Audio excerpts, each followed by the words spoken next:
everyone, and thanks for joining us today. What a day. We have gone through so much together in such a short period of time, and I really can't believe we're already nearing the end of this time together. I hope that you all enjoyed your last breakout workshop. I know we just had a wonderful discussion on building common ground with Steve Smotherman and Dina Fidas, and are certainly going to be taking back some concrete learnings from the day.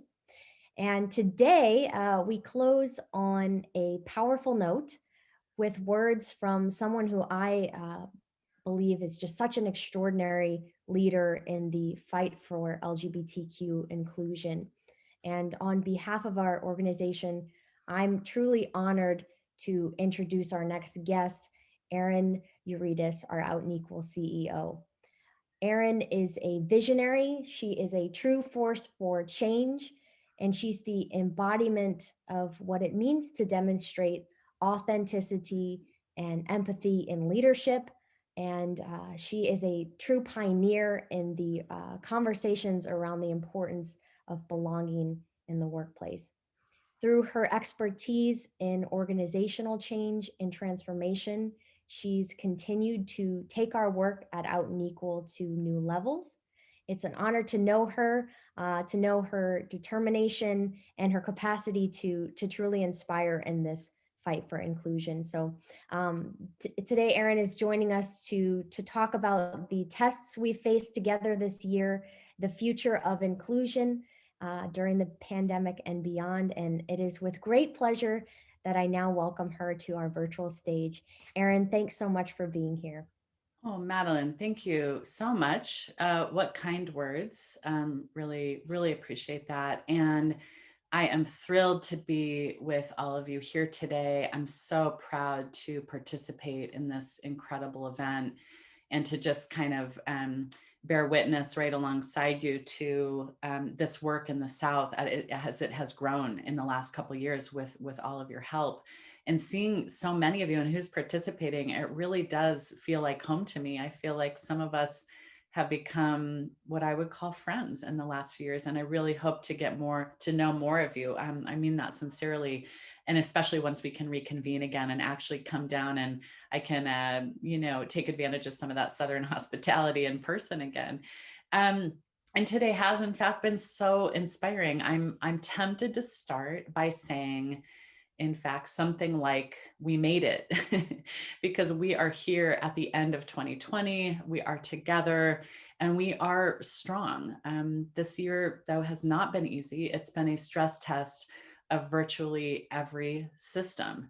Our Out and Equal family around the world has faced death, grief, anxiety, depression, and isolation. And some of you or your colleagues, friends, and families may have lost their jobs.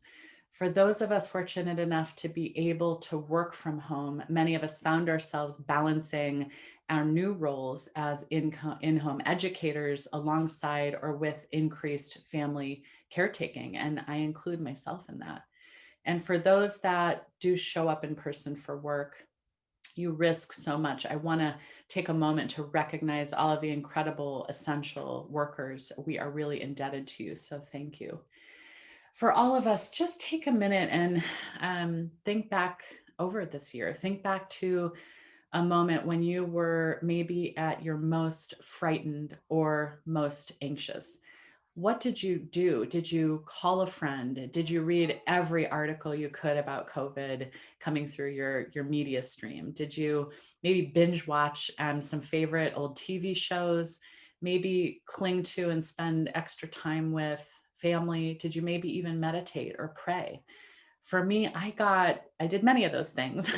And I really myself, I got in touch with my own personal history. I found purpose and motivation in our work. I centered my girls and my parents who live with us. I took stock of previous times I had felt this afraid and tried to recall some of the details of how I made it through so that I could gain strength from that right now.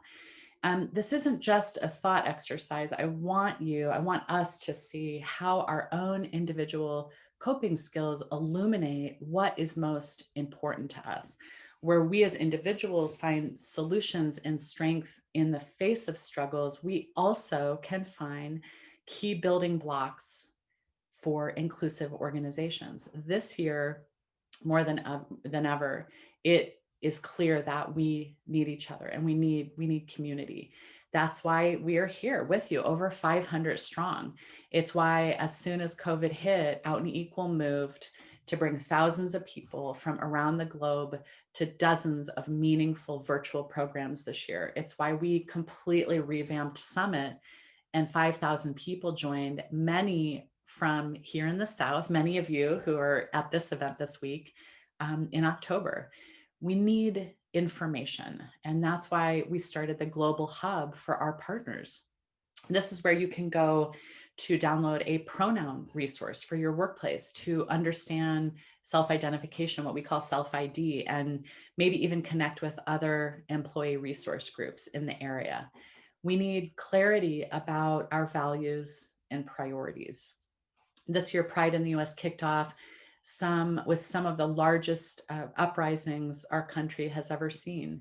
And George Floyd, who was murdered by police officers with a crowd recording it on their cell phones and echoing his pleas for his life. Those images hit a deep nerve around the world. Breonna Taylor, George Floyd, Ahmaud Arbery, Tony McDade, Brayla Stone, Mercy Mack, and so many others. Their lives mattered. Racism and its siblings, white supremacy, white privilege, and white complacency must end. And they will not end if we, and I'm speaking to other white people like myself, keep looking to the Black community for answers to our own behaviors. That doesn't mean we avoid dialogue and learning from each other, but it does mean we name whiteness. We talk about race as something white people embody and for which white people continue to gain unearned privileges. I believe that honoring Black Lives Matter is about the fullness of life and opportunity. It is a movement we must all sustain to banish code words in the workplace around a Black man not being the right fit for a company's culture. It is holding to task those who would question the leadership presence of a Black woman. And it is assessing our company's ranks, hiring and promotion practices. It is ensuring that we are all engaged in meaningful culture change. Dismantling racism must be our priority. If we are to make a case for LGBTQ inclusion as a value, then we must all lean in to these values. We must embrace intersectionality as a framework for understanding challenges and change. And we need each other in our realness and our vulnerability. Since the pandemic has hit all workplaces at once around the world, a cracking open has happened globally. Our collective stress and fear have become too apparent to hide at work. LGBTQ people don't get to parse out which of our fears are related to the pandemic or to violence or to our identities. We are the sum of our whole selves, and our identities intersect at once to form our workplace experiences. We need to ensure that necessary and vital programming and momentum on LGBTQ inclusion is not put on pause. The Black transgender programmer taking in news of another trans woman murdered deserves better. The closeted bisexual project manager who fears her wife may accidentally walk into a Zoom call frame deserves better. The mom of a transgender child who can't access necessary dependent health care benefits deserves better. The non-binary 26-year-old sales rep who suffers the indignity of misgendering and bungled pronouns on conference calls deserves better. We all deserve better. We need to seize this moment and fundamentally change the workplaces of tomorrow. No longer will childcare, mental health, the stress of racism, and more go under-recognized and under-resourced. We cannot forget the lessons learned from this extraordinary year. We also need to innovate in our own strategies for change. And we do have a strong start. We had a vital win for LGBTQ civil rights at the Supreme Court this past summer. And we did it with over 200 businesses saying clearly that LGBTQ inclusion is not just right, it is right for business. Think about the power of that message, disarming any argument that LGBTQ people are not essential to our society or our economy. When we transform workplaces, we transform businesses into full allies in our fight for equality. Even before COVID, when I first joined Out and Equal as CEO nearly 3 years ago, I knew that the work that got us to this point wouldn't get us to the level of full inclusion and belonging. We pivoted as an organization and in collaboration with all of you from a top-down approach to transforming organizations inside out and back again. To me, the story of the South and our greater mission together to transform workplaces into true places of belonging is a story of our individual and collective empowerment. Good ideas are developed and nurtured at all levels of organizations. And now we, with over 500 of us here, are at the center of our community of learning. Each of you has the potential to be a change maker. Whether you hold an executive title or you are just starting your career, the culture change we need will not be fully recognized unless everyone is contributing to this mission. And the core of our strategy is the belief in the power of this, that when we bravely and boldly participate in programs like this, we can have a multiplier effect. One of the hallmarks I see in the community here is the true emphasis on the collective over the individual. When we value our whole community over any one person or one company, we see real progress. We see this progress in our record-breaking attendance this year. We see it in CEOs like Halsey Cook, who I had the incredible privilege of talking with at Summit just a few months ago. And in all of you, those who courageously speak up for someone who is not in the room, those who speak up for what is right. We don't need perfection. And in fact, we cannot afford to wait for perfection. This community of learning and progress needs to become an action plan. That's why we are taking a formula that works and bringing it to you, the Southern Workplaces of Tomorrow mentorship program. You will get more details from the team about this exciting new program soon. This program will harness each company's learnings to document the journey, create a best practice resource guide, and speed up the pace of progress. Looking ahead to 2021, we need to be bold. We need to start today. Boldness does not mean banishing fear. It means continuing on despite the fear and difficulty all around us. It means boldly removing the masks we wear that hide our mental health needs. It means boldly holding our leaders to account. And it means boldly loving, working, and living as our true, authentic selves. For the first time in a while, I admit I feel truly optimistic inside. And so I want to change what I said earlier at the top of the speech, that we did not just make it. We are here because of each other. We are here and we are boldly shaping the workplaces and communities we want and we deserve. Thank you so much for having participated in this. And I really look forward to staying engaged with all of you with this powerful network we have built and we will continue to build across the South. Back to you, Madeline. Well, thank you so much, Erin. Your words always continue to inspire me. And I know just seeing the comments below how much you continue to inspire everyone else. So thank you so much for being here today, for being such a powerful voice in our movement. And just helping us close out the day. So thank you, Erin. You're welcome. And as we end our time together, I'm going to welcome back to the stage someone I consider a friend and deeply admire in this movement as well. She's a powerhouse at Millikan and continues to be a driving force in their efforts towards inclusion, and just so grateful to have gotten to know her leadership over the last few years in our work with Millikan. And could not be prouder to be putting on this event with Millikan and the team to bring you this Southern Forum today. And so it's my honor to turn it over for some closing words for Millikan, turning it over to Raquel Harris, Director of Diversity and Inclusion over at Millikan. So I'll hand it to you, Raquel. Thank you so much, Madeline. Appreciate you. And thank you, Dina. Thank you, Madeline. Thank you, Erin. So good to connect with you all again. And as we stated earlier on Millikan's panel, definitely grateful for this partnership and this relationship. And I know that we will continue for the years to come.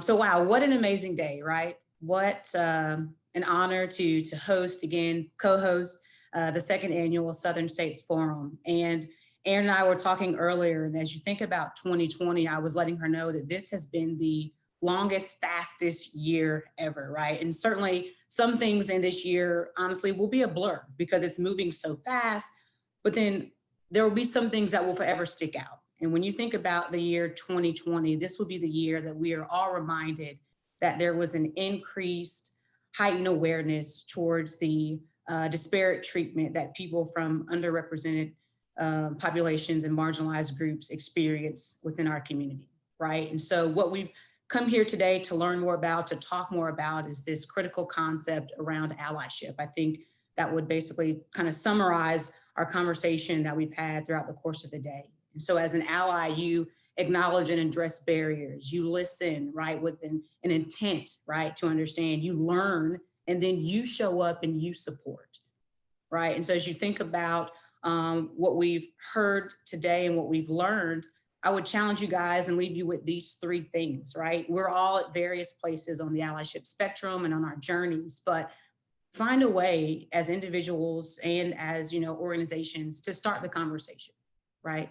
We've learned here today, right? Education, awareness is important.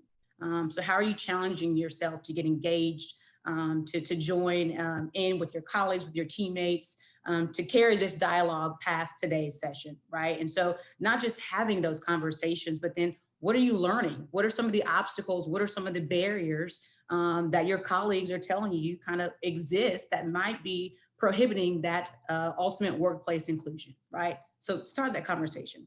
The second thing I would say is, how do you build that sense of community, right? Do you have an ERG? Do you have, education sessions, right? Or are we continuing to engage with our senior leaders and have them visibly, actively support to say, you know what, we will not tolerate racism, we will not tolerate discrimination, et cetera, right? And you guys heard from our CEO, we are blessed and fortunate to have one of the best in Halsey Cook, right? So what are you guys doing to make sure that, again, the environment is rich for every associate to feel like they can bring their true, authentic self to work? And then the last challenge is, how do you measure that commitment, right? Above the conversation, right? We're building this into the community. Now, how are we ensuring that this work is actually making us more inclusive, right? Do you have a scorecard? Do you have some success measures in place that you can come back and say in a year, look how we've moved the needle, look how we've grown and gone above and beyond. And so I hope that today's session Without an Equal did just that it started the conversation, but that you guys go out there feeling energized, feeling empowered to continue this same conversation at your organizations. So I look forward to hearing all the wonderful strides that you guys will make as your companies work towards true allyship and workplace. So Madeline, thank you again for the opportunity. I will now turn it over to Dina, I think, who will have final remarks and close us out. Yeah, I think I'll close this out, but if you have anything to say too, Dina, I'm happy to. No, please. Well, how about this? If you would indulge me just 10 seconds to call out somebody who really lives and breathes values-based work and Southern inclusion, and that's Madeline Jelpy. Quite simply, we are all here today because of Madeline's unique imprint on the program and Madeline's connection to Raquel and to Halsey Cook. And so I wish we could all be in person to hear the applause, but a big wave and much gratitude to Madeline, who sees both the urgent need and the absolute opportunity across the South. So thank you all. The only other thing I'll say before the very final words here, Madeline, is to ensure that you all know as we head into 2021, and certainly the headlines are looking more and more optimistic every day, you know, around COVID. But we have built out a really strong blueprint for how to sustain connection and exchange best practices through a virtual environment. So we've got our list of those that made it today. Next time, BYOC, bring your own colleague, or BYOB, bring your own boss, and multiply the community. You're going to be receiving more toolkits from us, and certainly more content from the hub and in our virtual sessions in 2021. But with that, thank you again from me. Have a wonderful and safe rest of December and New Year. Thanks so much for that, Dina. And thank you, Raquel. I mean, I just, whenever we're in these sessions, I don't know if this happens to you, but it fills me with such warmth. And to know that even across these virtual lines that we're now connecting through, that warmth still exists, that motivation still exists. That's a really beautiful thing. And I think it's important to name that. So I just, so grateful for you all being here. And unfortunately, it appears as though we've reached the end of our time together today. We've touched on so many important issues.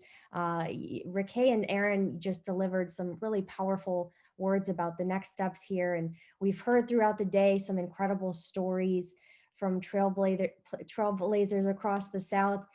We've talked about vulnerability, about empathy, and building common ground.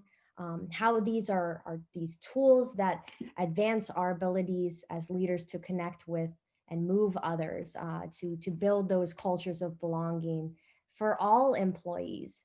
And we've named the critical importance of racial justice, building those intersectional movements, that justice cannot be achieved in silos, but rather is achieved through recognizing the wholeness of a person.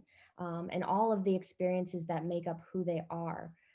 We've talked about having courageous conversations, making those hard decisions that lead to change. And as Sandra Evers Manley so eloquently pointed out this morning, those heart decisions that drive how people feel and create environments of learning and listening. And finally, we've talked about what this all means in the Southern workplace. And I think you all who know me on this call know how deeply personal it is to me as someone from the South. Southern LGBT Southerners, we deserve spaces of belonging. We deserve places to be ourselves. And companies like yours can be those bastions of equality, as Dina mentioned earlier. And in many cases, companies can be the first place that an LGBTQ person demonstrates their authentic self. The first place that a future ally learns about pronouns, or another important way to demonstrate respect towards our community. So the conversations we've had today, they're tools that we're going to keep in our pockets moving forward in this collective movement towards inclusion. And we really have, as I mentioned before, we've accomplished something so special here today, and we're going to continue to build upon those learnings together from now and forward. So as we close now, I'm going to challenge you in our final moments and ask that you reflect on your experiences today and think of one thing that you can commit to doing on Monday to apply what you've learned here. Wherever we sit in our companies, whatever commitments we make, big or small, we can all make a difference. It really is that simple. And so I'm so grateful to have had this time with you all here. Thank you to Erin, thank you to Raquel, to Dina. I can't wait for what's ahead. Sincere thank you to Milliken & Company, our virtual hosts, for making this happen. and all of our partners who continue to support our work. So thanks again so much, everyone. Be on the lookout for more opportunities to engage in our work in the South.